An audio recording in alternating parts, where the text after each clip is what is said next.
Welcome to the YouTube channel. My name is Lucas, aka 3 Point Spanish King. We've got James all the way from England, and the boss is back. Goravi is back, and we're here to review the third Test match between England and New Zealand at Headingley.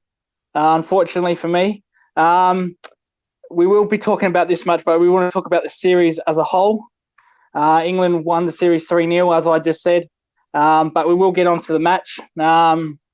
First innings, New Zealand won the toss. They decided to bat. Very good start by New Zealand. With the bat, they made 329. Daryl Mitchell once again. So he must be watching a lot of Steve Smith, James.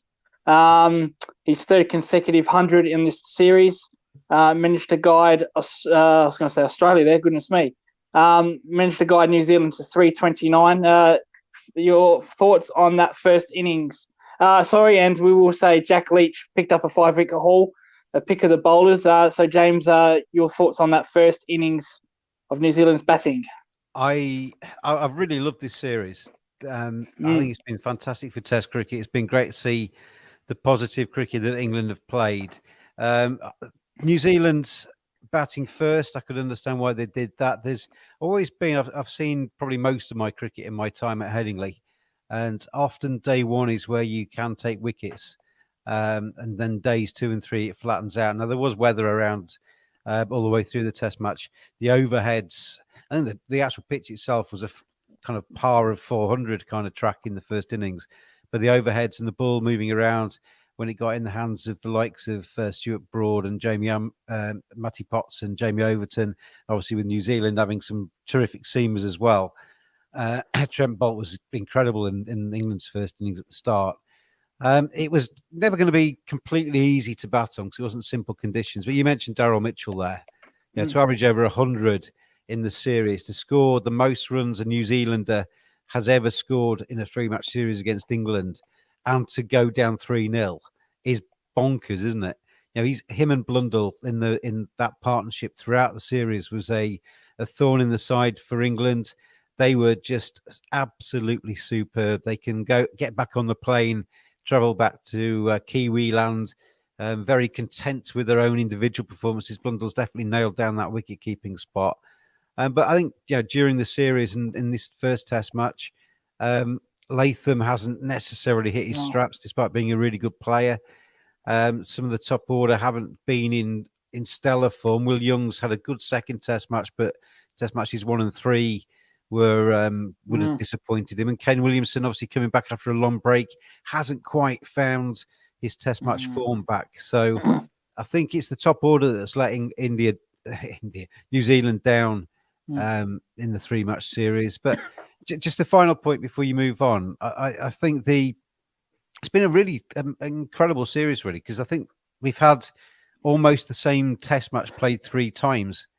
Yes, the scores in the first innings have been different. The second Test match was obviously a really high-scoring affair. The others weren't quite so much so. But it's been New Zealand batting first, England getting there or thereabouts on the first innings. Not a lot between either side on the first innings during this series.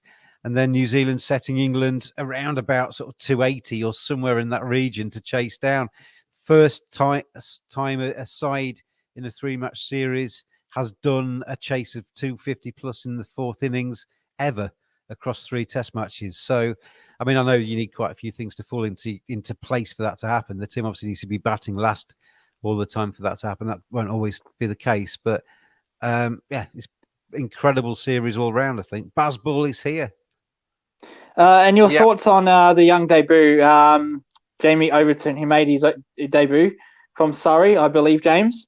Thoughts on his first innings? I thought he bowled okay. I don't think it was a track that necessarily gave him too much help. So I think it was a decent batting track, and it was a little bit slower than he would have liked. But he was good, and he swung the ball. He swings it at pace. I don't think... we might come on to Ben Stokes-McCullum's tactics later, but I don't think he was necessarily helped by seemingly being asked to bowl shorts all the time at the tail, which seems to be a common thread through the series, that the best way of getting the tail out is to blast them out with short bowling. But I think he's got a lot about him. I mean, I think having seen both Overtons now, I think Jamie is probably just gone ahead of Craig in the pecking order, and it certainly gives, obviously with Matty Potts having a very good series for his debut series, Jamie Overton coming in and certainly not disgracing himself. We'll talk about his batting a bit more in a second, but he didn't do himself any harm, I don't think. And Jack Leach's 5-wicket haul, which is I mean, which has divided opinion. I think he bowled Amazingly well throughout the Test match. Yep. I think I did a tweet, which I'll try and find while I'm talking to you. Did a tweet after the first innings, which was actually intended to try and suggest that when everybody was talking about Bracewell's going to bowl England out now, this is after Jack Leach has taken a fifer, then spinners are going to rule this Test match from here on. I never thought it was going to be the case, because if you actually look at Jack Leach's wickets in the first innings, he was very much. I mean, Will Young played around a straight one. We saw Nicholls' freak dismissal hitting the bat of Mitchell and lobbing up to Alex Leesy's grateful hands. And then the last three that Jack got were basically batsmen trying to hit him over the top and not doing it and holding out. So in terms of the actual wickets he got, there was a lot of batsman assistance, put it that way, in that. But I thought, generally speaking, he bowled well. He tied one end down and he went along at sort of 2.5 and over throughout a very long spell. I think Ben Stokes and McCullum have filled him with quite a bit of confidence, and that, a confident player often plays better than a non-confident player. So I think Jack Leach is getting that from it. And I think in the second innings, he looked a lot more threatening as the pitch did a little bit more as well. So, I can't criticise. I've criticised Jack Leach in the past for looking a little bit ordinary, a little bit off the pace, maybe not bowling the right speeds, and I've always described him as a good Test cricketer, not a great one. I'm still not going to change from that, but I think the fact that he bowled like he did do, you can't actually, there's nothing to criticise in this Test match. He did a very, very good job. You look at how, saw the graphic on the television of the best bowling in the match at Headingley, and he's in the top 10. You don't take 10 wickets in a match by accident. He bowled very well. Yep, and Goravi, hang on a sec, Goravi. Ben Stokes, you mentioned Ben Stokes. He didn't bowl one over during that first innings, which is surprisingly, considering Potts bowled 26, Jack Leach bowled 36, Stuart Broad bowled over 20. Ben Stokes not one single over. I think there was, don't know the full ins and outs of it, but I think he was a little bit unwell in the run-up to the Test match. I know the day before he put in a bit of a shift in terms of trying to prove his fitness, I guess, both in the nets batting and also bowling quite a number of balls out there. But I think it was, Jack Leach did his job. Matty Potts bowled brilliantly and economically. There was no need to risk himself because England were doing a decent job without him. And we saw him come on a little bit in the second innings, and he bowled like a drain.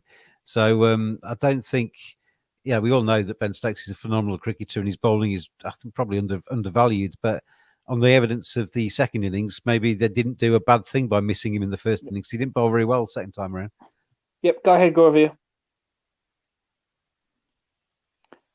Yeah, just wanted to ask with James that obviously we have seen in the last innings of the New Zealand that Tom Latham and Kane Williamson did contributed some runs, right? So don't you think Kane Williamson and the Tom Latham has disappointed New Zealand the most? Otherwise, the scoreline would have been little different. I think all the way through, Gaurav, New Zealand were in every single Test match.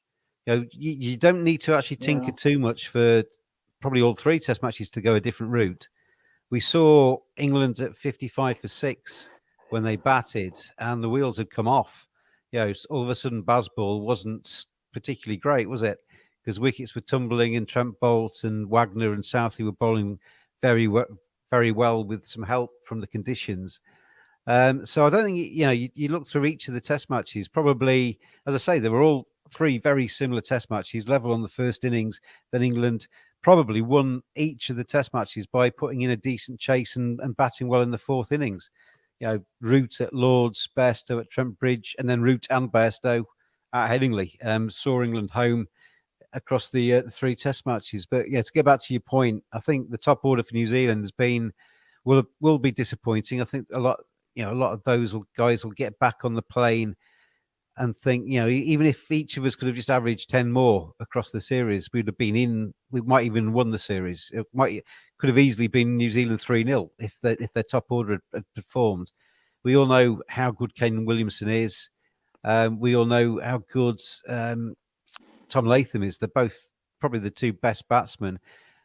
If you take Mitchell and Blundell out the New Zealand batting lineup, it would have been a very short series, wouldn't it? Yes. They restored the balance to some degree, but the top order for New Zealand will have been their biggest disappointment, I think. And don't you think, because obviously earlier the coach was for England was Chris Silverwood, right?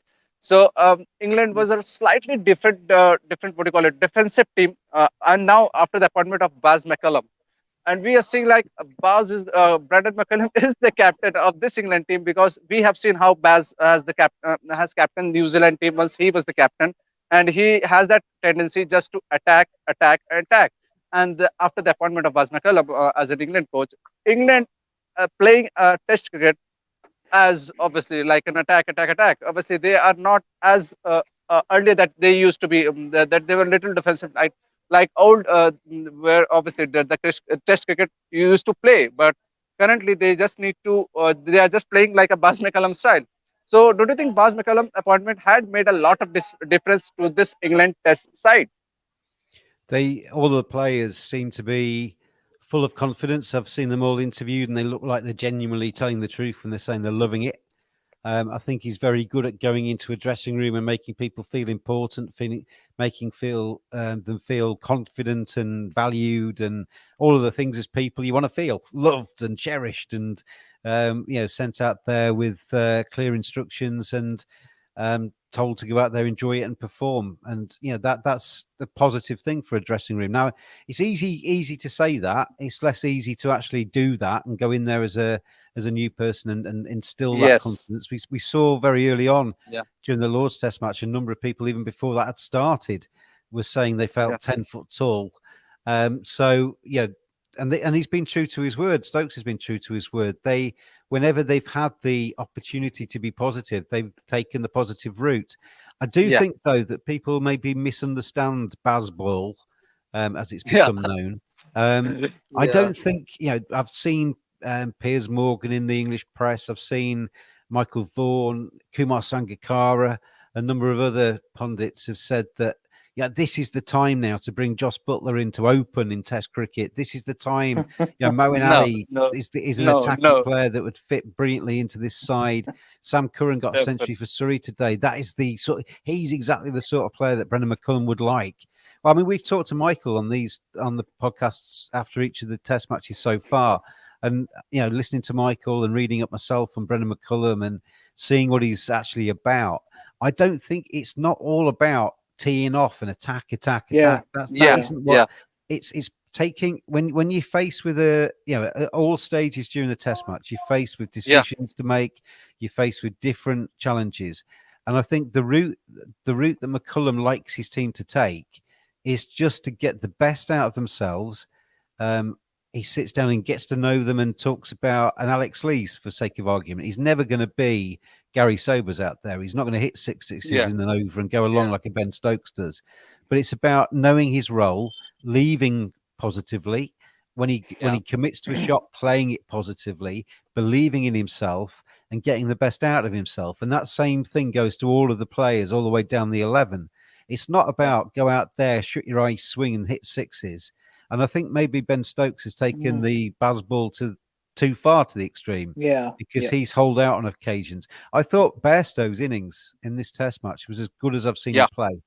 I thought, obviously he stole the headlines at Trent Bridge with that innings that he played there where he was peppering the stand with sixes. And obviously it was pyrotechnics. It was incredible, wasn't it? But the innings in the first innings at Headingley, where, as I say, England were 55 for 6 at one stage, I thought Bairstow came in and played an absolutely superb knock. He wasn't frightened to hit the ball. It was a fast outfield, so that kind of increases the run rate anyway. But he didn't go aerial. He didn't just try and hit it over the top and hit it into the crowd. He hit boundaries. He hit it square of the wicket where the cut strips were making it even quicker on the outfield. and it was superb knock. It was a clever knock, and I think that's what Bazball is about.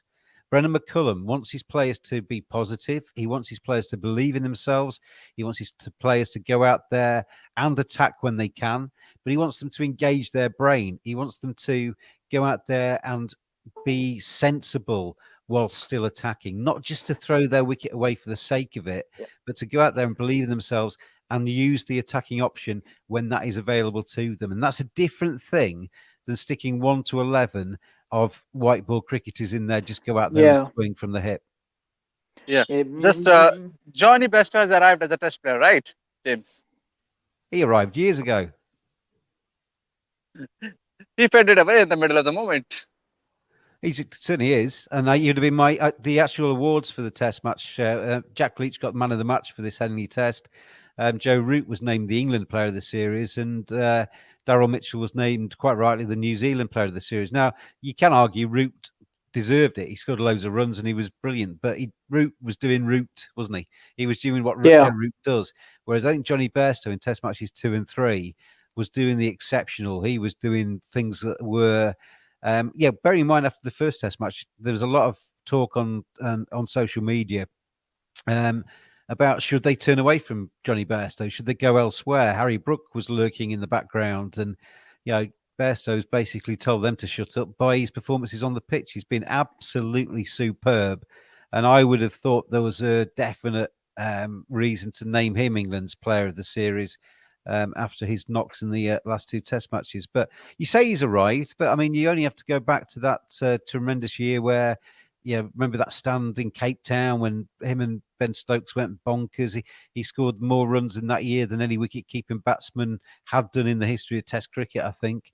And then they messed him around, Gareth. He was turning up at grounds, not knowing if he was going to keep. He wasn't knowing where he was going to bat in the order. He was also being told in one ear that he was England were going to win the World Cup, and he had to get his white ball game sorted out. And obviously, he's one of the greatest white ball batsmen in the world. So there was all of these kind of conflicting messages coming into Bairstow's head. Am I going to be picked at all? If I'm picked, what am I going to be doing? I don't know my role. I'm up and down the order. I think they treated him quite poorly in that. And a lot of that was because Josh Buttler was shoehorned into the side, and Bairstow was one of the players that had to kind of like step aside and try and find a different role in the team. And I think he paid the price for that. But anybody that's watched Bairstow closely, yes, he's had a few technical issues down the years, but there's no shortage of fight in there. There's certainly no shortage of raw talent in there. And he's shown that in the last 2 test matches, that when if he's given the backing, and this is where Brendan McCullum, he's the sort of player that Brendan McCullum might really make a difference to. Because if Brendan McCullum wants him, if Brendan McCullum believes in him, and he tells him that he's the most wonderful thing in the world, that's Johnny Bairstow's, I think, quite an insecure individual at times. And I don't mean that in a bad way. And I think having somebody like Brendan McCullum and Ben Stokes effectively putting their arms around him from both sides and saying, you are integral to this side. We believe in you, and you're in this test team for a long time. I think that'll make it. I think we're already seeing the results of that. He's a tremendous player. Yeah. Moving on to the England first innings batting. Well, we won't go into it too much because you've basically said what you had to say. But having said that, we will mention Jamie Overton, who reminded me a lot of like Ashton Agar's innings all those years ago in the Ashes. Again, couldn't just missed out on the 100. But James, he was absolutely fantastic on debut with the bat, Jamie Overton, in that first innings for England. Really enjoyed that partnership between Bairstow and Overton. It was the new record for England for the 7th wicket partnership. They dug in, they hit the bad balls. They weren't slouches by any means, but as I said, the conditions allowed for fast scoring. But they played sensible cricket, and Overton looked very organised. When he first came into the crease, there was a couple of dodgy shots. He was caught LBW, and it was plumb LBW, but the New Zealanders didn't go upstairs.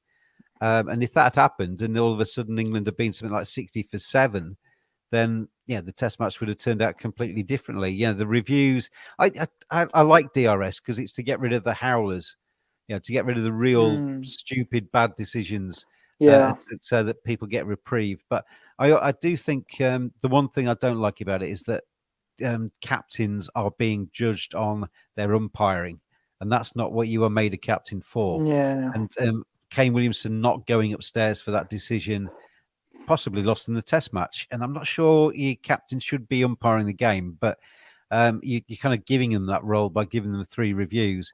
But Overton and Bairstow combined really did take advantage of that reprieve, and Overton I thought was tremendous. He hit some very, very good boundaries. I'd have loved to have given him 3 extra runs to get him to his century.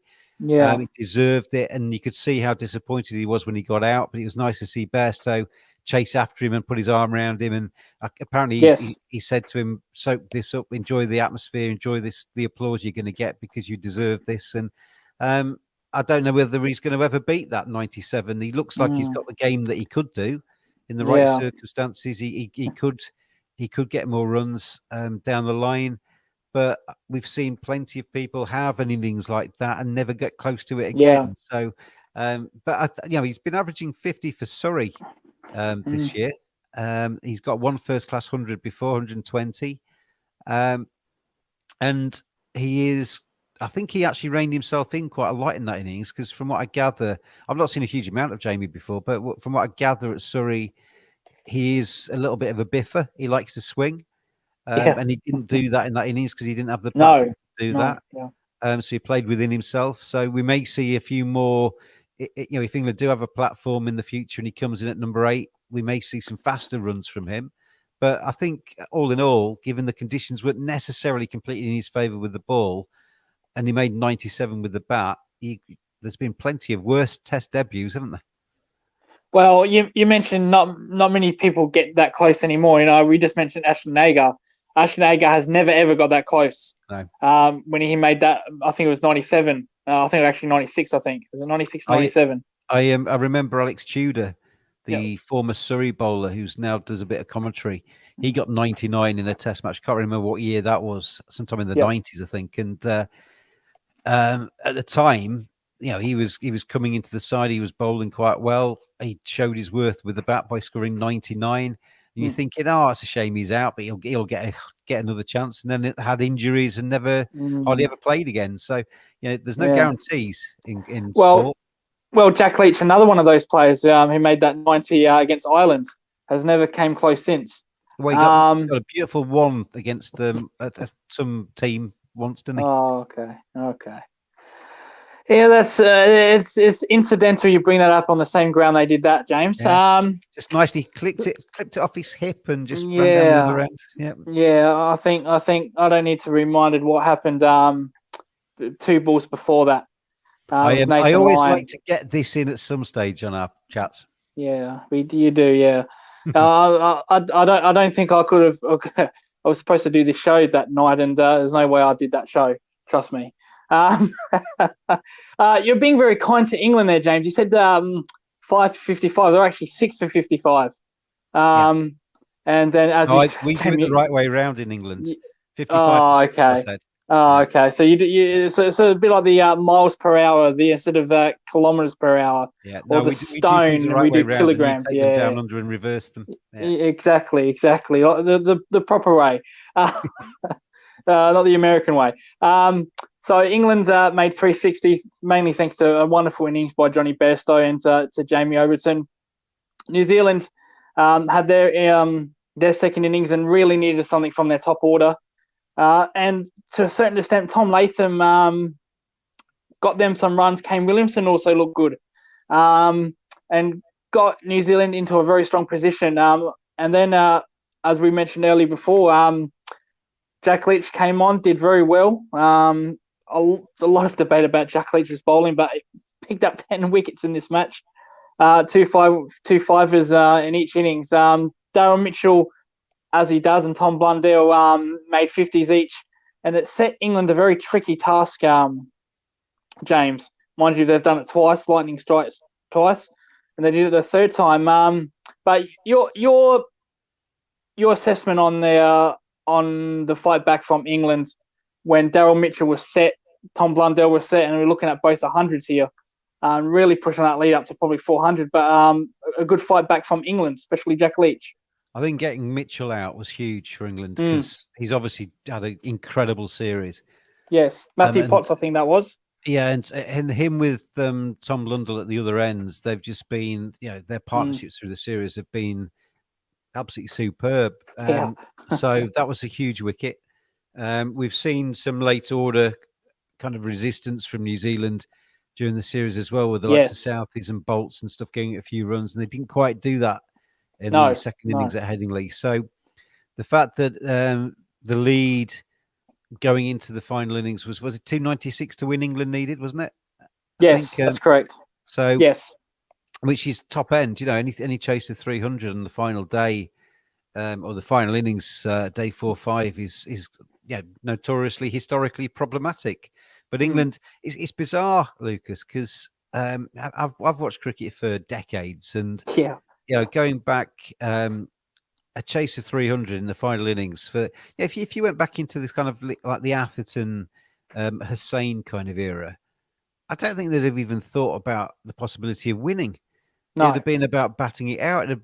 All the talk would have been about saving the game, or how do we salvage this? Is there going to be rain on day 5? Yeah. That would have been the talk. And it's bizarre because you come to Test match number 3 of this series, and Bazball is already. That positivity is already sort of soaking into English supporters, because I never actually thought that England weren't going to win that much. You come to chasing 296 on a day 4-5 track, and I always thought England were going to win. And I'm sat here now thinking, why do I think that?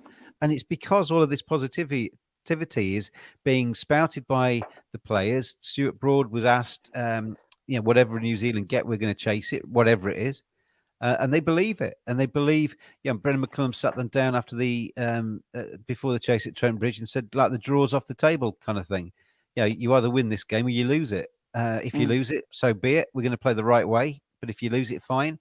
But go out there and win it. We're going to win this game. And by taking the draw out of the conversation, everybody knows what they need to do. There isn't any should I stick or twist. There isn't any shall I just defend and try and stay here till tea. They just go out and play cricket, and they look like they're enjoying it. And that confidence, that positivity, all of those things that McCullum is injecting into their psyche are creating a team that actually thinks it can win from any situation, which is actually quite a dangerous animal. I mean, it remains to be seen how that translates into a one game against India, and then the series against South Africa. Can England do this? Because I do feel that if they continue to play this kind of way, we're going to get incredible days like Trent Bridge. The more confident they get, the more it happens, and the more they do it, it's probably going to become more frequent. But there will surely be days where they fall flat on their backsides and it goes horribly wrong and they lose by a long way. I mean, the 55 for 6 is a good example of that. The fact that Bairstow and Overton were able to dig them out of that hole was credit to those two. But that could quite easily, if that DRS had gone differently, or if they'd used it, that could have quite easily been 100 all out. And then England would have been chasing their tail in that Test match. So there will be Test matches. England have got there's a sort of, he's sadly dead now, but Bobby Ball was a strange little comic character in England with braces and stuff. And there will be times where England are Bazball. There will be times when England are Bobby Ball. And that when they're Bobby Ball, people need to basically just think the pain is worth it, because there will be days ahead where we have glory and there is entertainment and there is fun and there is victory. And sometimes when you play that way, it's that phrase in that if you live by the sword, you die by the sword. Some days you will win. Some days it'll be the flashing blade of Zorro and everything will be wonderful. There will be other days where it's maybe you just stab yourself in the foot and limp off. And, there will be days like that. And it might be next week against India. The likes of Jasprit Bumrah, if they get their teeth into that England Bazball batting prowess and it doesn't quite come off, India have got all the tools to make England pay. So it's going to, I tell you what, it sounds churlish for me to kind of pick holes in a team that's just won 3-0, because I'm certainly not, because I've really enjoyed it and I've loved watching it. And I think there's been some superb days of cricket, but there may be some pain alongside the gain. Yeah, I just hope that's not against India because, well, you know my take on that series. And for I'm glad once, they're James, coming I back to will finish it. for once I'm going to go for England, James. The hell with everybody else. I'm hoping England. I think for mankind in cricket, the cricket gods, I hope England win that Test match. Well, now you're Um, putting your faith behind England. They've got no chance, have they? That's right, exactly. I should be doing that during the Ashes series in England, which will be next year, which we'll talk about that a little bit later. Now we'll just go through this second innings of England. What you just said. This was supposed to be a very tricky chase, but they did it with real ease, James. Very, very easy. Having said that, Alex Lees got run out, horrible run out, mainly thanks to Zach Crawley, and you think, oh, there we go. It's not going to happen for us, but Ollie Pope, a mixed bag for Ollie Pope in the series. One day he's very good, one day he's very bad. Yesterday, very good. Today, not so much. Joe Root and Johnny Bairstow, they made this chase look very, very easy, James, as you just mentioned. If we go through from one to five, Alex Lees, you can't really blame him too much for the disappointing Test match at Headingley. I'm sure he was a former Yorkshire player. He'd have loved to have gone back to the ground and scored his first 100 or whatever there, but he was sawn off in the second innings by a mix-up with Zach Crawley. I tweeted at the time, if Zach Crawley doesn't throw his own wicket away, he throws Alex Lees in the bin. But the Zach Crawley's.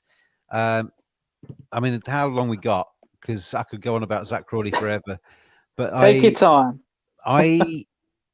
There is undoubtedly some kind of talent there. Really, James, you believe that? Somewhere, he's quite well hidden to most people, but he can hit a beautiful cover drive. He's tall. He plays reasonably straight. The straight drive's good. It's just the challenge for any opener, and this is kind of why Joss Butler should not be opening. This is why Jason Roy didn't work. This is why Alex Hales didn't pay off. Is that as an opener in the red ball Test cricket, forget Bazball. You need to know what to leave. You need to know what to play, and then you need to be able to have the technique to do that and to play the ball when required. And I watched the first 20 balls or whatever of Zach Crawley's innings in the second innings, and he could have easily been out 10 times. Easily been out 10 times. Catches lobbed up and just fell into gaps, played across his front pad. It was going down leg side. Aerial shots that landed in the gaps. He was all over the place. And then he started to hit boundaries, hit about 2 or 3 boundaries.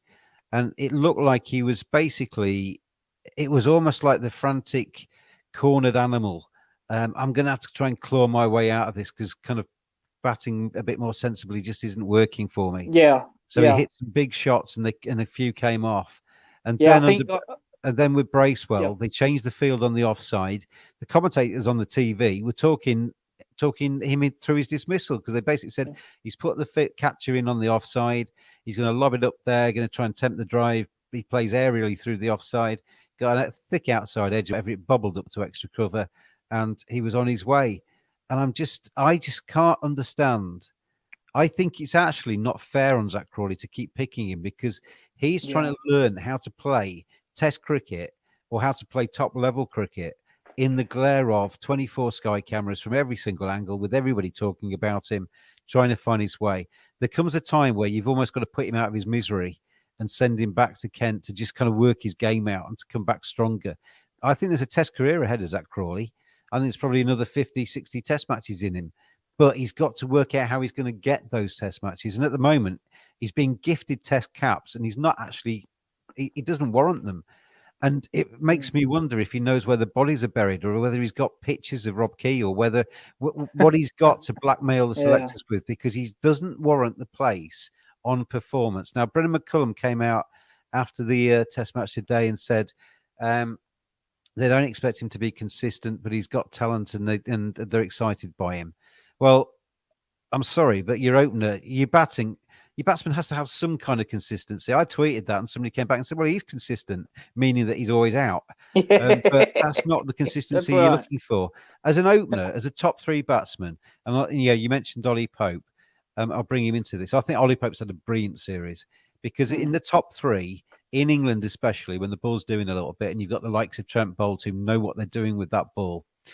Sometimes you're going to get a ball that's tough to keep out. You're going to get nicked off early. Your feet aren't quite moving. I don't subscribe to there's no such thing as that there are unplayable deliveries. There's no such thing as that. No, Every no, ball I is don't believe that. playable, but some balls are a hell of a lot harder to play than others. Yeah. And Trent Bolt and Tim Southey are very good at sending those kind of balls down. So the likes of Lees, the likes of Pope, even Crawley, are going to get balls with their name on to some degree when you're in the top three in England. But I think Pope has his century at Trent Bridge was absolutely superb. His 82 in the second innings at Headingley was absolutely superb. When he plays like that, you can see a test player there. You can see a long future, and you can see somebody who's going to play probably the next decade if he stays fit and stays free from injury. I just don't see that with Zach Crawley at the moment. I think they will pick him again against India. I think he'll be playing. I think he'll be playing on Friday.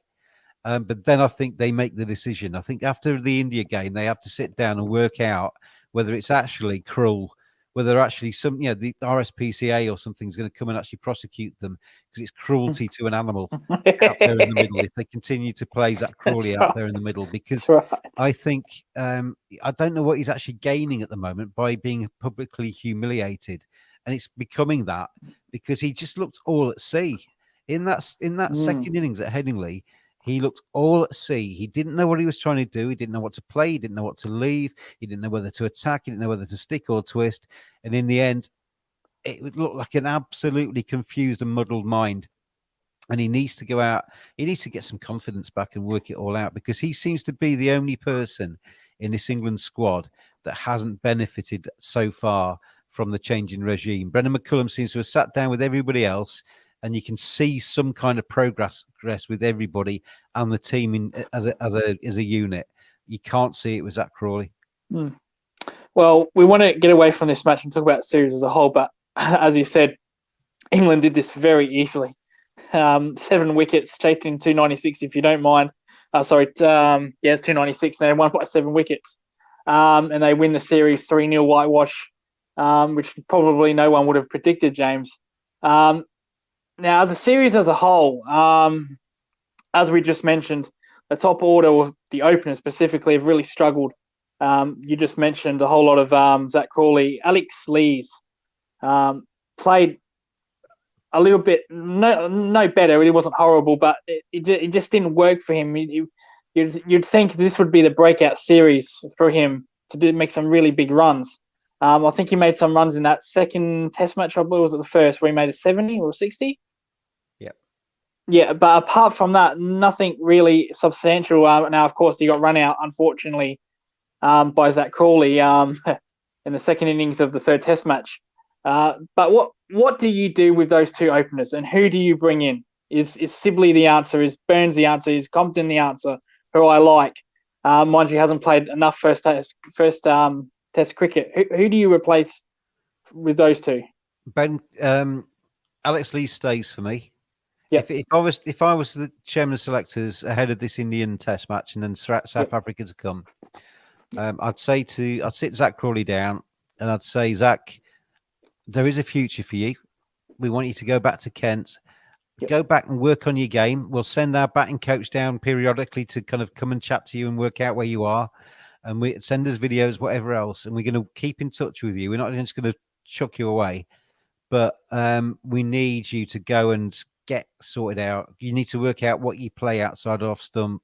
Don't just play big booming drives and expect to get away with that all of the time.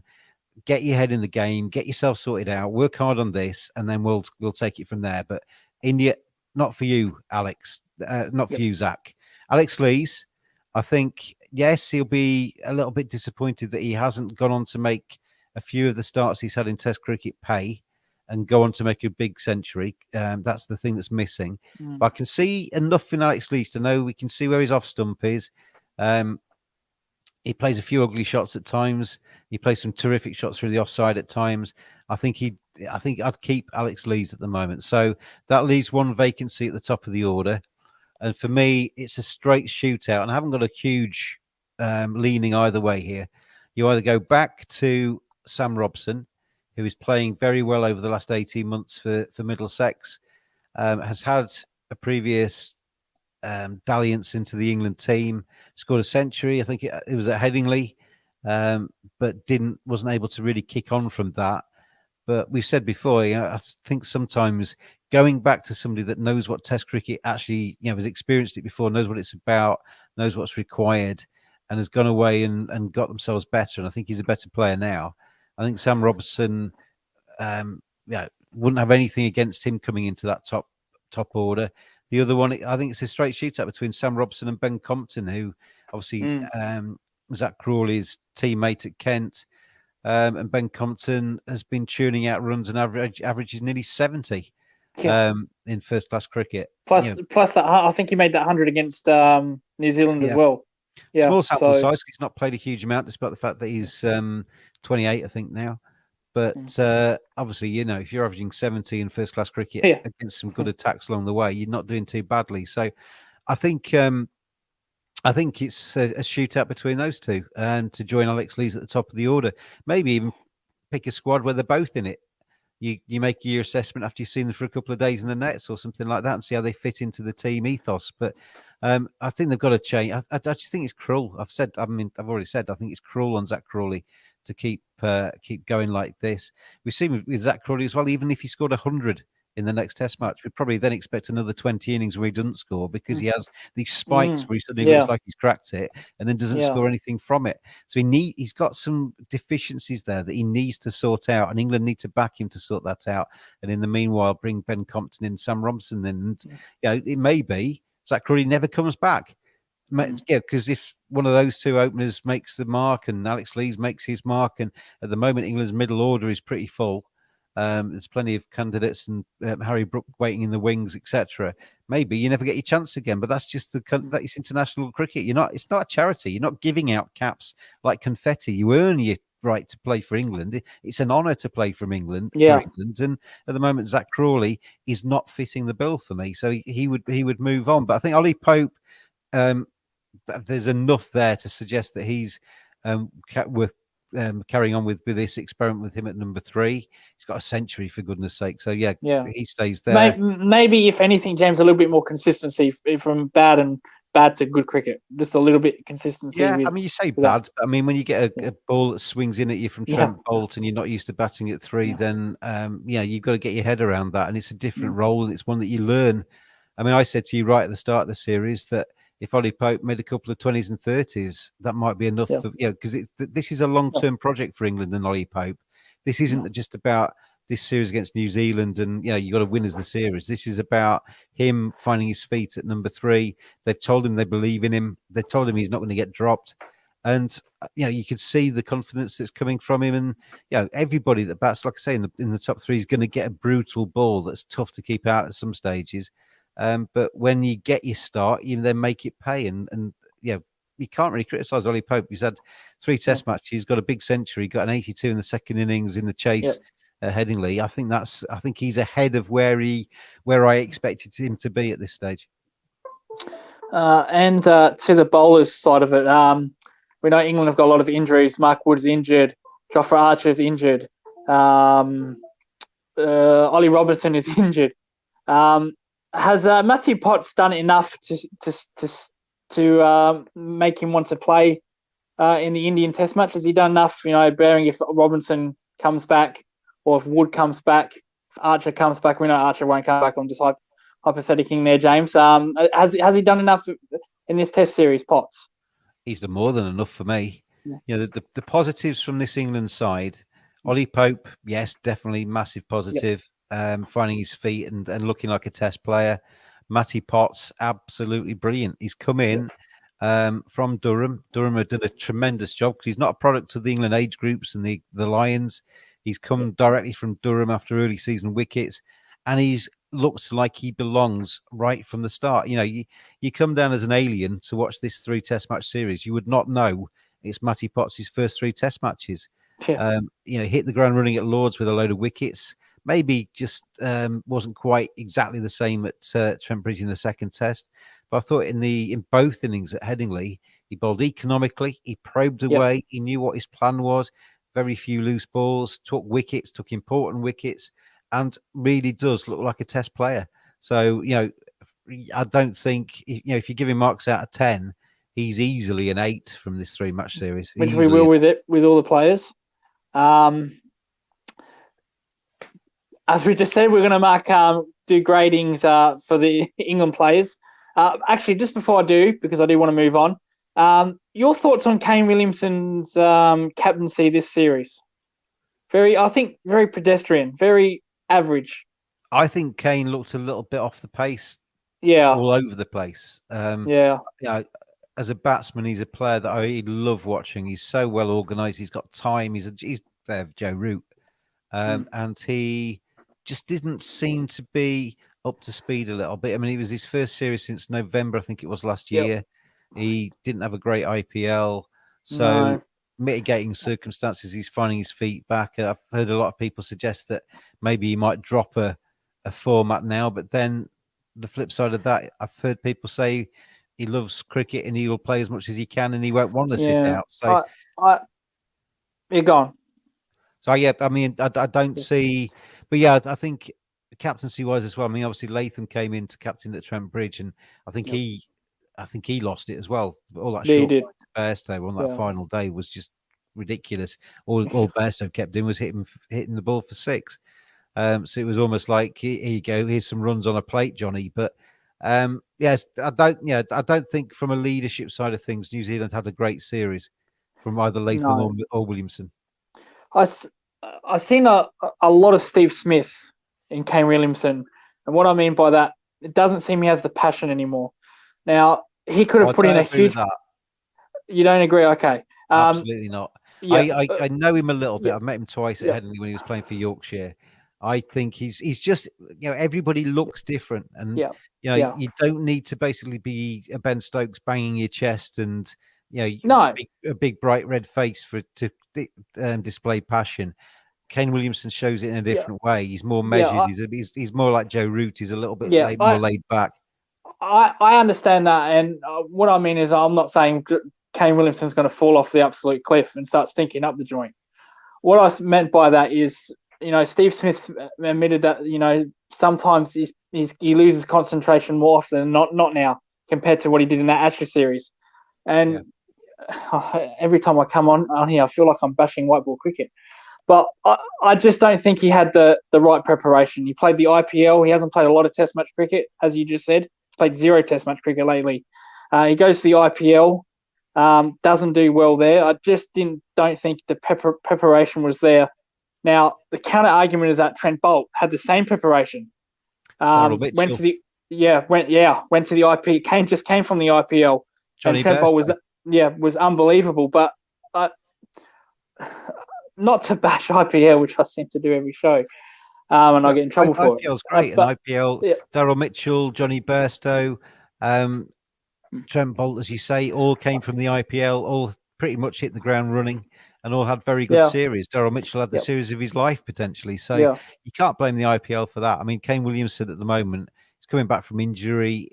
Batting's all about rhythm. It's all about confidence, and he hasn't got any of that at the moment. Yeah. Well, you just hit it now on the head. Confidence. Just didn't look like the old Kane Williamson, as you said. No, he has been injured, but he come from the IPL. It's not like he's had no batting time. But anyway, I'll move on from that.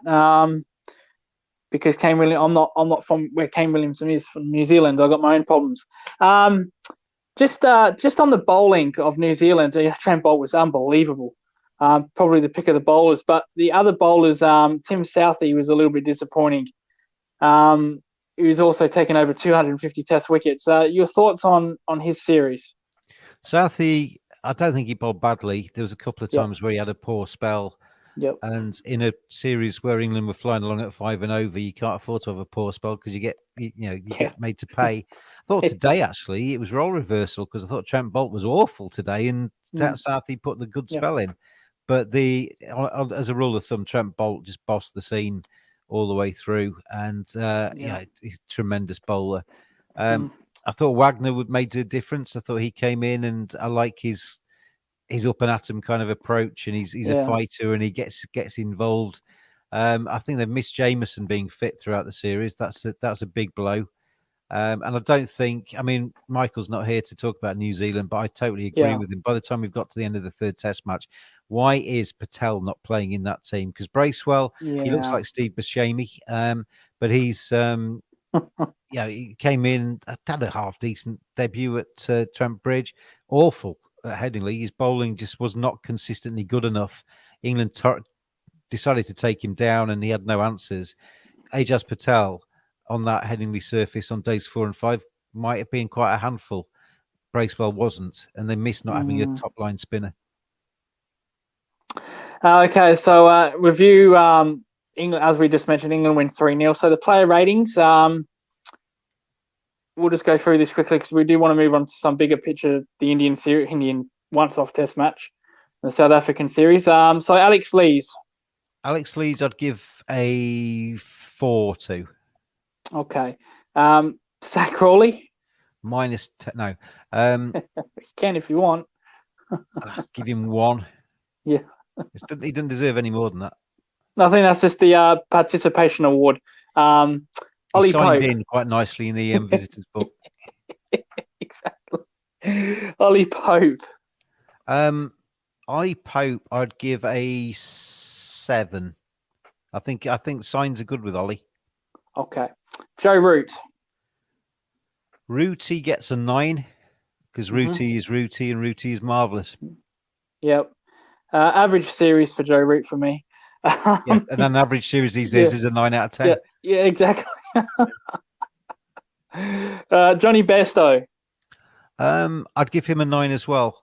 He'd be a 10 at Trent Bridge and a 10 at Headingley, but his first test match possibly just shades a point off.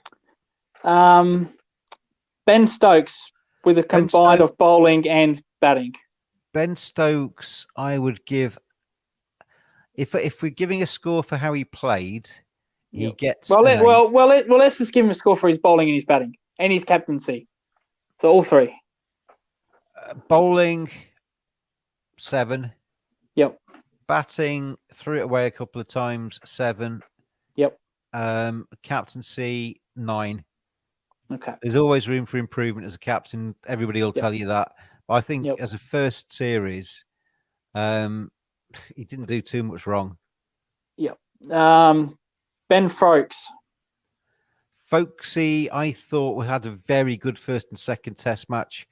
I don't think he was quite on his game in the third test, and I wonder if COVID was starting to. Yes. I wonder if he was actually feeling on it, because I know when I had COVID, I started to feel a bit rough on day 1. Started to feel a bit rougher on day 2. Tested negative both of those days. Day 3 is when I tested positive and realised I've actually had COVID, and that's why I've been sickening. So I wondered before he tested positive for COVID whether he was actually feeling a little bit off colour. But I think overall in the series he's an 8 because I think his glove work was tremendous, and he started to put a shift in with the bat as well. Matthew Potts. Potsy gets a 9. Yep. Been really impressed with him. Only played 1 test match, but we'll still give it. Jamie Overton. Overton, bowling wise, was more of a 6. Batting wise is a 10. Average that out. Let's give him an 8. Yeah. Stuart Broad. Do you know what? On commentary a few times, I said I reckon he's just gone down a level here, Stuart. And then we had just after I said that in the first test match, England took 3 wickets in the same over. He got 2 of them. There was the run out from Pope. Yeah. But I do feel that Stuart Broad is not quite the same bowler that he was 12 months ago, was 24 months ago. Yep. I think there is just a little bit of a tail down. Now, he's still very good, and he still comes in and he can take wickets, and he's still got a memory bank in there and an experience and a talent level that he's able to maybe still use his brain to get people out. I just think he's on the downward a little bit. I really do. And he's been a absolute legend. His batting was fantastic in the innings, in the first innings towards the end. That 40 odd made a big difference. But overall, from this series, I'm going to give him a 6. Jack Leach. I'll tell you what, as well, Lucas. There will be if I described Johnny Bairstow as being Marmite in the past, because Marmite is a kind of yeast extract thing, like your Vegemite, where Yes, yeah. they It's a people either love paste, it isn't it? people either love it or hate it, and that's their marketing thing. They I love it. Yeah. And Bairstow seems to have that. I love him. There are some people that detract from him regardless of what he does. Broad has a fan base that would basically walk to the end of the earth to defend him. If he ate a baby, they would still defend him. Yeah. So I'm going to upset people with that 6 out of 10 with the Stuart Broad. Yeah. But I just, I'm just starting to see a little bit of a decline. Yeah, I know one particular person that loves Stuart Broad. She will go nameless. She knows who she is. Jack Leach. I think he got better as the series went on. I think Bazball is starting to get into the Jack Leach psyche. I mean, you can't get a lot worse than diving into a rope and having concussion in the first test. Had to get better from that, but then he came back in and bowled okay at Trent Bridge, and I think he bowled really well at Headingley. So overall, on the basis that he really only played 2 test matches, I think he's got an 8.5. I'm going to give Jack Leach. And finally, he only had 1 innings, didn't get to bat. But what did you make of Sam Billings' keeping for that one day? Thanks for coming. Did fine. He caught a ball between his knees. Yeah, I like him. He's a gobby and vocal person behind the sticks. Decent enough keeper. I don't think I think a lot of people were talking about why didn't he call up Josh Butler? Why didn't you call up XYZ? He was the last person that wore the shirt before Ben Folkes did. He's the second in line. He did. He did play that test match in the Ashes. Yeah. Yeah. So don't forget that he's still probably the second behind Ben Folkes, and therefore deserved the call. And he came in and he did nothing wrong. Okay, now away from the player ratings. Sorry, how dare I? This exciting prospect in James Anderson. Yeah, I mean, how could you? How could you forget Jimmy? They did a Sky masterclass with him yesterday. Exactly. And he was talking through swing bowling, and he was absolutely superb at that. I really enjoyed that. Yes. Sanga's batting one the day before was tremendous too. Jimmy Jimmy's Jimmy.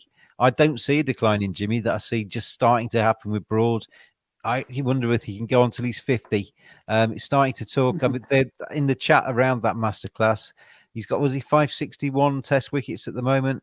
661. They asked him if the 700 and Warren was in his radar. He said, I'd love to get there, but at the moment, I'd take 652. It's all about the next one. That will be just around the corner because I think he'll play against India. And in terms of this series, he's just marvelous. 8 out of 10. But yeah, I'll be happy with the 110. Exactly. Well, it just keeps on going, doesn't it? I'd be happy with the 1 test wicket. Okay, now England. The difference is, though, you're never going to get it. I think he's 662 will come. I'm not a bowler, and I am a bowler, but age is against me, and my body's against me. Maybe if I pulled my finger out, you know what? Maybe one day. Yeah. And no, I think the fact you're Australians against you. Yeah. The fact that I don't bowl 140. You got nothing going for you, Lucas, really. No. And the fact that I don't bowl 140 is also against me. If you're listening, Aussie selectors, I wouldn't make the call. No, I think what do they call it in England? Dibbly dobbly. I think that's being kind. If you'll describe me of that. Back 10 years ago, maybe. Another thing that you want to attack me on, James. Fantastic. That's fine. I'm always here for you, mate. Yeah, indeed. All right, let's move on to the 5th test. Oh, I'm not even going to call it that. The once-off test match between England. It's finishing the series off. Get it right. Just because you've got issues, don't. Yeah. Fantastic by the ICC to write this off. So that starts on, as James said before, on Friday, the 1st of July. They will play India. India had a warm-up game against Leicestershire. Did not look that good, James, in their first innings. I forgot who the bowler was for Leicestershire. Picked up 5 wickets. It was Roman Walker, who has been a previous Yes. guest on the Cricket Badger podcast. Oh, fantastic. It was bowled very, very sensational. And India were not Very themselves. nice lad from Wales. He was a Glamorgan player. He's moved to Leicester, and wish him the best because he's a very nice lad. Absolutely. If you're watching, all the best. So your thoughts on that, because New Zealand did a similar. I forgot who New Zealand played. They played a county 11, and they were also very poor in that game. And they've lost 3-0. But this India, is why you play. yeah. This is why you play warm-up matches. The reason they warm up is because you start cold and you get warmer as you go through them, and then by the time you've had your warm-up game, you should be at least tepid and ready to go into the Test series. So you know, in all fairness, what they did against Leicester has not one iota of bearing on what happens when they take on England at Edgbaston. It's all about getting a few people's feet moving, get a few runs on the board, getting some overs into the bowlers, and then they'll rock up at Edgbaston and be ready. Yep, absolutely. I didn't want to talk about this because I think the South Africa series is more important, but we will for your sake, James. Your predictions on that once-off Test match. It's not a once-off. This is the final test of a 5-match series. I just can't say that when it's been a damn year since. No, but you have to, because it's actually true. India take a 2-1 lead into this. This is to decide the series, so England will be hoping to win it to level it at 2-2. If India get the draw or a win, then that goes down in the World Test Championships as a series win for them. Yeah. So there are WTC points up for grabs, and there is pride at stake. And I think England will probably start as slight favourites because they've just played a series and are up to full speed. I don't think there's going to be a huge change, if any change, in the team. And India coming into English conditions, like we said, a little bit cold stroke, tepid stroke, maybe warm. So I think England start as favourites. India have got some tremendous players. They have had some COVID issues, though, haven't they? Virat's been struck, Rohit's been struck, and they're two of the key veteran campaigners that they've got. So it's going to be interesting. It's like it is almost like a shootout after all this time.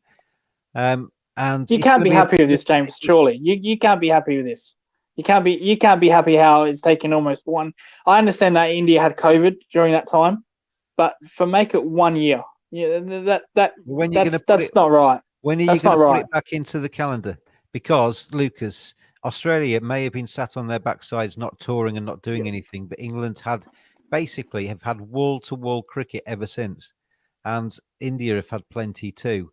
So you have got no window until now to actually play that game. It's just not possible to. I understand the situation. Like I just said with COVID, India got absolutely struck down, but a year, James. I've just told you the reason. Yeah, but you couldn't. I don't want to get angry with you because you're annoying me now. Yeah. Because there is the reason, because it actually was not physically possible to find a window to calendar this game in until now. So that's why. And it had to be in England, and obviously England's summer is quite short. You've got 2 series, one against New Zealand, one against South Africa, with some white ball stuff around the edges. And this is literally the only week it could be played. Well, how about in general, it doesn't play, you just embed in the Test match and call it a day? Because they want to finish off the 5-match series. India went home. I mean, regardless of how you view that, whether it was about COVID, whether it was about getting back for the IPL, however you view that, they went home and they made the pledge they were going to come back and finish it. Fair play. I'll put this question to you. If the IPL wasn't on at that time, would they stay? I wasn't privy to the conversations. That was one of the claims. Another one of the claims was they had COVID. They wanted to get back. Blah blah blah. A lot of money tied up in the IPL. There's all kinds of reasons, but basically the bottom line is they said we've got to go home, but we pledged to come back and to finish this series next summer, and that's what they're doing. Well, I'll respectively disagree, because if this was as you pointed out, because that is fact. What I've just said is fact. Well, I agree with your facts, but I just don't like it. If you want me to put it that way, basically, that is like me saying that's black and that's white, Lucas, and you saying I agree with your facts, but I don't like it. Yeah, well, It's just what it is. You just come and suck it up and get on with it. Well, it is what it is, but it means we don't have to like it. Why not? It's Test match cricket, and it's England against India, two of the best teams in the world. I love Test. I love Test match cricket, but I just don't like how a series is postponed for a year. It degrades it, in my opinion. I couldn't. With all due respect, I'm going to ask you a question then. I'm going to ask you a question. You're the ECB/BCCI. India go home for the IPL, and there is no window for the remainder of the English summer. England are then busy all winter, and you couldn't play it in England in the winter anyway. And then, as we've seen, this is the first opportunity they got to play it. So, how are you going to do that any differently? Well, to answer that specific question, you can't do much about that. But having said that, I would say call it off. Let's look at the WTC final. England cannot make that final. India have to win every single Test match. They have to beat Australia 4-0, which they might do. They have to win this Test match. They've got another Test match, a couple of Test matches they got against Bangladesh. They might win that. But I just don't think there's enough benefits from this Test match being played a year later. Are you going to tell that to the fans that have bought their tickets? Are you going to tell that to the ground who needs the revenue? Are you going to take that to the ECB/ground who has the income stream from 5 days ticket sales? Are you going to tell that to the Indian fans who are in England desperate? That was their one chance to see India play in the flesh. Fans matter. Of course they do. Absolutely. So they're back to play it, and they're back to fulfill their commitment. I understand that, and another argument we get into another day. I've been watching West Indies in Bangladesh. I watched the first Test, James. I didn't see a soul in that ground. Not a soul. Plenty of edge, Baston. I'll tell you now. Absolutely, and I hope I do. I hope it's a good test. Yeah, I hope it is. I hope it's a very good Test match. I do mean that. But I think there's a zero care factor in it for me, and I don't say that about Test cricket. To be honest, Lucas, it doesn't really matter whether you care or not. Okay. Well, that's fair enough, but that's just my opinion. India. This is about whether Indian fans care. It's about whether English fans care, and I can tell you they do. Well, I'll be more specific then. If this was Australia, I would say the same thing. Well, English fans and Indian fans don't care if Australians care about that either. Yeah, I'll even go to stand if this was an Ashes, I'd feel the same thing. You just can't play. Let's say if this was the Ashes, you can't play a year later in a Test match in an Ashes. We can because they are. Well, next year they will be, yes, but you just can't say, well, let's play the next Test match, the last Test match a year later. Intervenes. There's not a lot you can do about it, is there?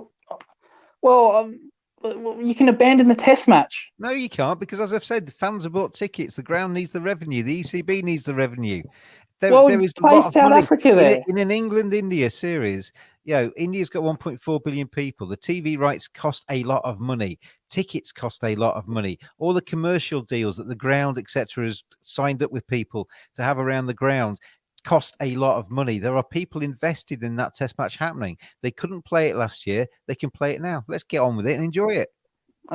Well, yes, I got a message from the boss saying let's not get too angry here. But that's just my opinion. We're not angry. This is what sport's about. Sport is about showing your passion and caring about it. So I'm not apologising for that either. Yeah, exactly. Well, I'll just wish you were here, Gareth, so I can say this to your face. Just like I've said this to James's face. But anyway, after this, and of course we'll bring you back in, James, for that Test match. Of course. But after that Test, I'll join you. Yeah. If you're available, yep. After the Indian series, there seems to be a lot of time off for England, so they don't play another Test match until a month. That is against South Africa. There isn't any time off for England. Any time off. They're playing one-day stuff.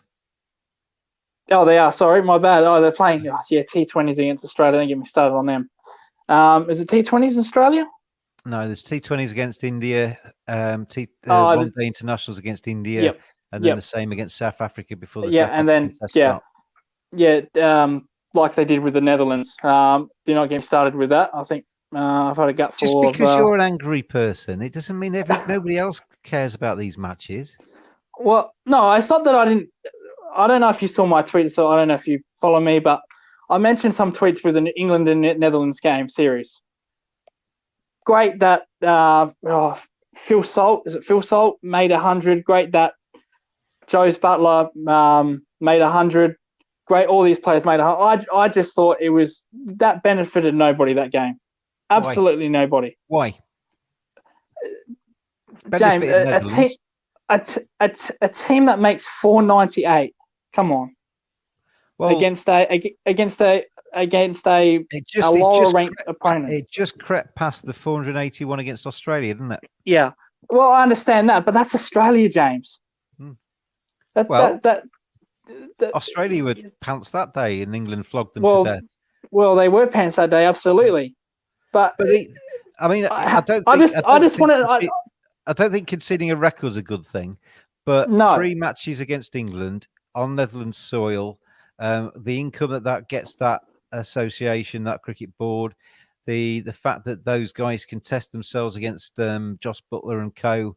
Buttler is the best white ball batsman in the world at the moment. They will always remember bowling to him, and they will benefit from it. They'll learn from mistakes. They'll know what they need to work on, and they'll be better for it. In the same way that I'm massively in favour of an extended World Cup where lesser nations, so-called lesser nations, are playing against the big boys in the World Cups, because you get potential for shocks, you get potential for surprises. You might get a team absolutely annihilated. South Africa might annihilate Namibia or something like that. But so what? You give these guys from the associate nations a little bit of a foothold into world football, into world cricket, and they hopefully start to learn, get better. The money gets distributed a little bit, and things ultimately, world cricket expands and grows and is stronger. I don't think there's anything wrong with it. Well, last year, I don't know if you remember saying, I said that New Zealand, that Australia should play a one-off test match against the Netherlands. Well, after what I've seen, no way in hell I would say yes to that now. 498, James. With all due respect, as I say, they scored 408. England are the best one-day side in the world at the moment. I get that. They're the World Cup champions. I get that. They scored 481 against your rabble. Yeah, so I get that. Are you going to say that Australia shouldn't be playing white ball cricket? I think they play enough of white ball cricket, James, if you want to ask me. I know you don't like it, but are you going to say that Australia aren't good enough to play other nations now because they conceded 481 against England? Of course they should. Well, of course, but the Netherlands are not Australia. Netherlands are actually probably a little bit better than Australia. They bounced back and actually competed in the other games. Whereas that series, Australia got battered 5-0, didn't they? Yeah, they did. Yeah, okay. Well, you get me on that one, but yeah, it seems that I don't in this debate. Same with the Indian Test match. So we'll just quit while we're ahead, James. I'll quit when I'm ahead. You've not got your nose in front at all on any of this. I think I'll use a wrestling reference here. It's like the immovable object meets the unresistible force. No one's going to walk out on top unless someone gets angry. I know. I think I've won on. That's nothing to do with our debate with James. We weren't even supposed to talk about this Netherlands series, and I've mentioned it.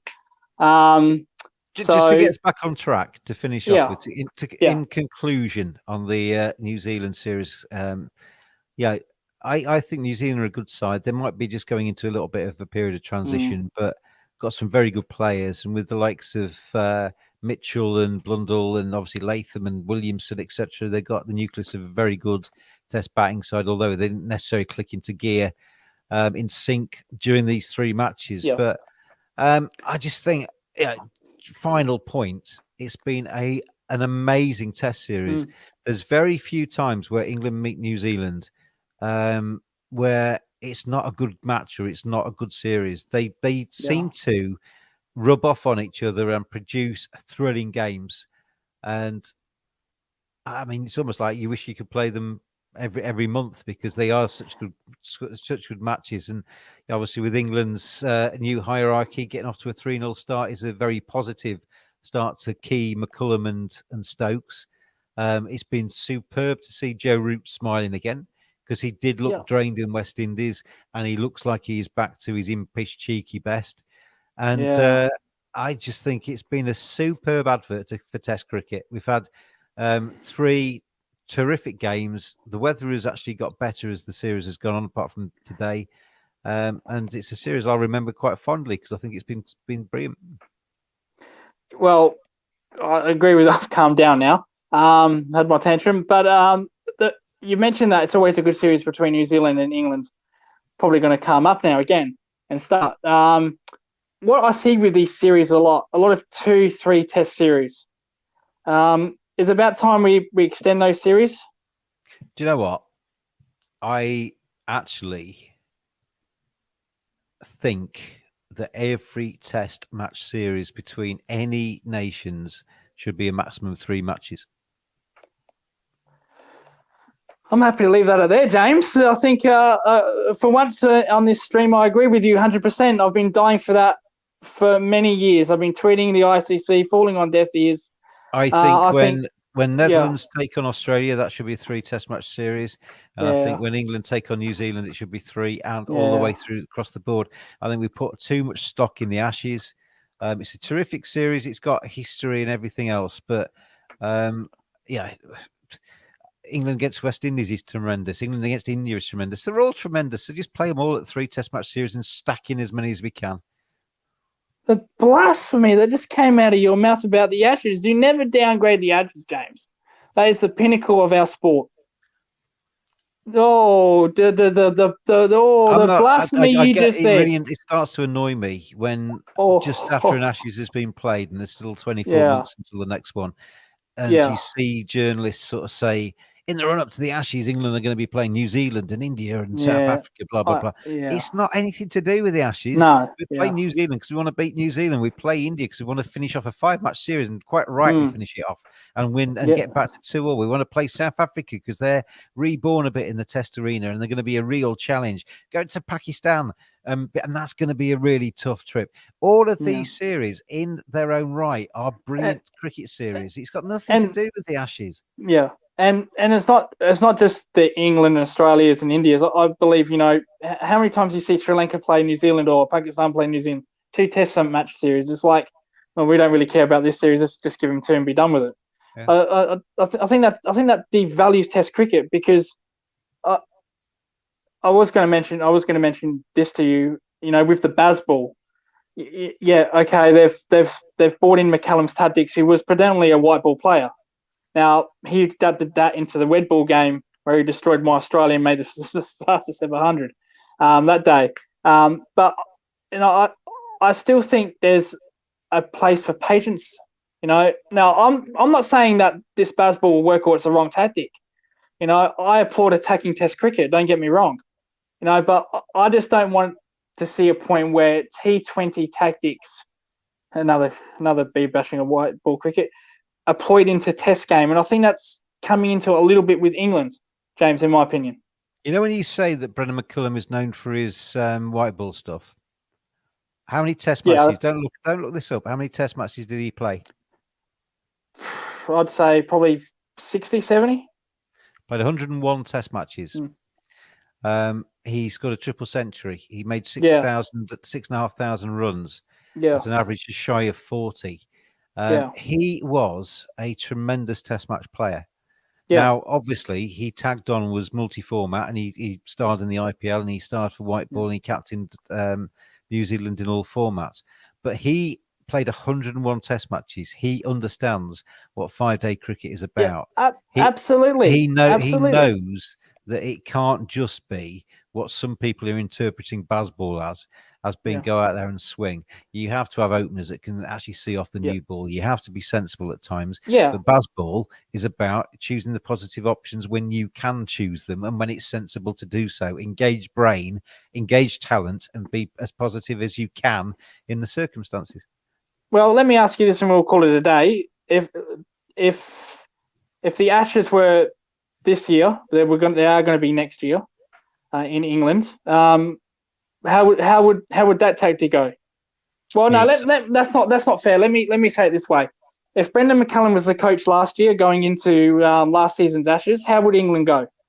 Let's take your first question because you got Joe Root as captain and all kinds of different differences. No, okay. I think if the Ashes was where in the bit where South Africa are in our summer, I think it would be exciting because England under McCullum would have a crack at Australia, and Yes. it would be toe to toe stuff, and that would lead to some absolutely superb cricket. Whether England could get away with it's the wrong way, but whether England could be quite as positive for as they have been against New Zealand, against Australia, against the That's the Cummins and point I'm trying to make. Hazlewoods, Yeah. against the Cummins and Hazlewoods of this world, Yeah. then I don't think that would be the case. So they would have to engage brain. But like I say, Bazball is about being positive. Why am I calling it Bazball? It's about being I've nerved you, James. It's okay. I've nerved you. About being positive where you can at every opportunity. So maybe you know, they've been going like over 5 and over for the last 3 innings against New Zealand. That is kind of like factor 10 positive. Maybe you just rock it back to factor 6 against the Cummins of this world, and you try and be as positive as you can, whilst engage, you know, maybe playing a few more defensive shots. It'd be interesting. I think it's going to be a hell of a ride watching England. There's going to be some bad performances along the way. There's have to be. The wheels are going to come off at some stages because you can't stay at that level all the way through. But it's going to be fun. Yeah. Well, I didn't want to mention Australia. I should have really said, you know, better bowling. You know, no disrespect to New Zealand's bowling, but that was kind of a Trent Bolt show. But what I was going to say, better bowling with Shami, with Bumrah. Can England get? Yeah, that's what I was. Yeah, I only brought in Australia because they're the best attack. Yeah, Jasprit Bumrah is one of my favourite cricketers. He might even be captaining the Indian team yet, but England's. I mean, everything else being equal, he's going to eat Zach Crawley for breakfast. Oh, okay. Well, which you said that you'd go with. Did you say Sam? Who did you said you would go for? I'd go with Sam Robson, but they won't do. You can get the team will be. I predict England's team against India will be exactly the same as it was against Headingley. Okay. Folks will come back in for Billings if he's not COVIDed, and Anderson will come in for Broad. That'll be the only changes, I think. Okay. And on that note, we'll wrap this up. As James mentioned earlier, this Test match starts on Friday, on the 1st of July. A series, James, 2-1 India lead. I think it'll be 2-2. I think England. Wait, you said the same team, so Jimmy Anderson won't come back? No, so the only changes will be Anderson. Oh, James Anderson. Broad. Yeah, sorry.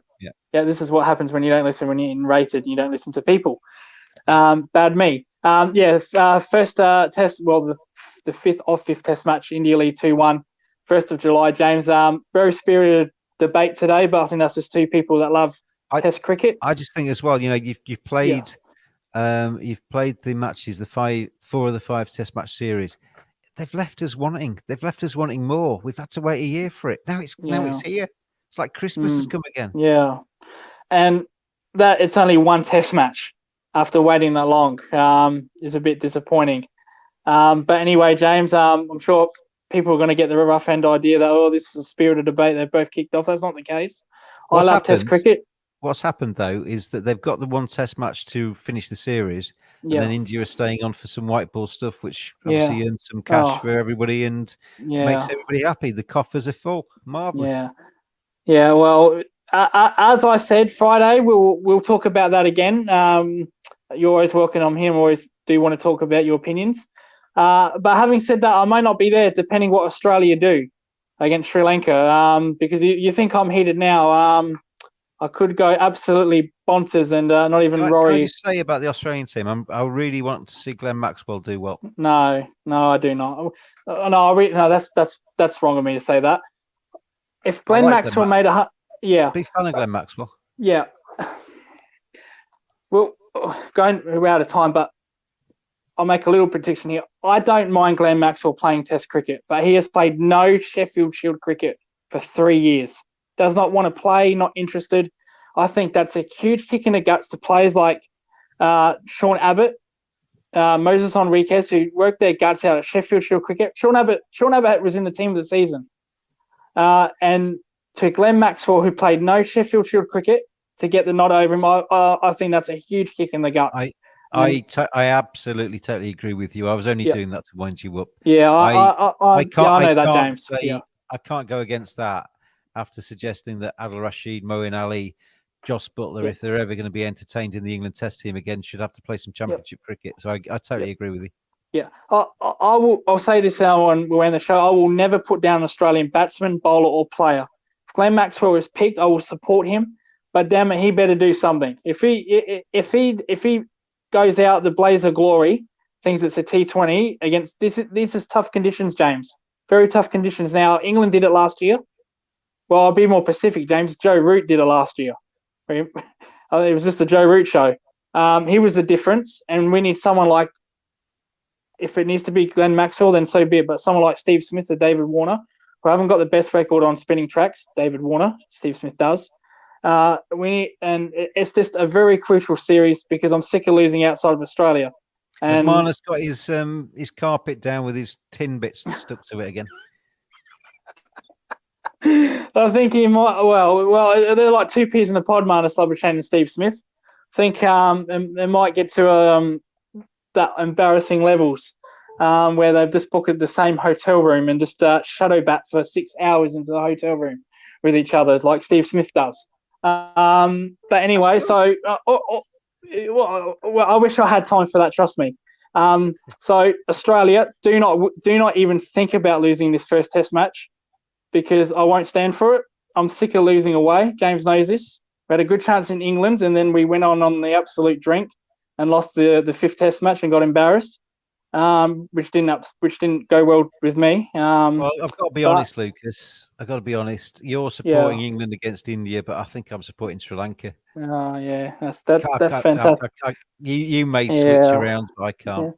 Yeah. And the audacity of that, James. I just came in and said that I hate India for what they've done. I hope England wins, and then you just turn on me like that, James. Thank you so much for that. On that note, we've got a question here by a fan. Yadin says England win against India. Thank you for that. There it is there. Thank you for that. Thank you for watching. And James, we'll end our show now. So thank you very much, James, for coming in. Spirited debate, but we just love Test cricket that much. Well, we just love cricket that much. Spirited debate. I was right, and I will see you next time. Yeah, okay. So anybody on Twitter watching this, I know some people will tweet James, oh, well, Lucas did this and did that. It's not the case. We just love cricket.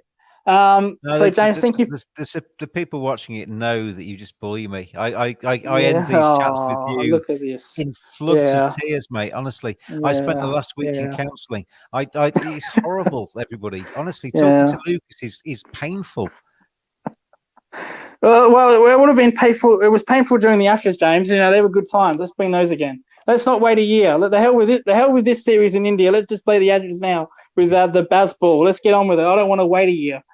But anyway, James, thank you for joining me. We will get you back for the India series, as I said we would, if you're available. I might be too painful. I may not be in the mood for that, James. I might be very angry, depending on results that go my way. But any regard, we will be respectful. So thank you, James, for coming on today's show. And it's been always a pleasure, Lucas. Always a pleasure. Absolutely. Always a pleasure. And that wraps it up, guys. Follow James on the Cricket Badger. And follow his podcast as well, The Cricket Badger. My name's 3 Point Spanish King, and we will all see you.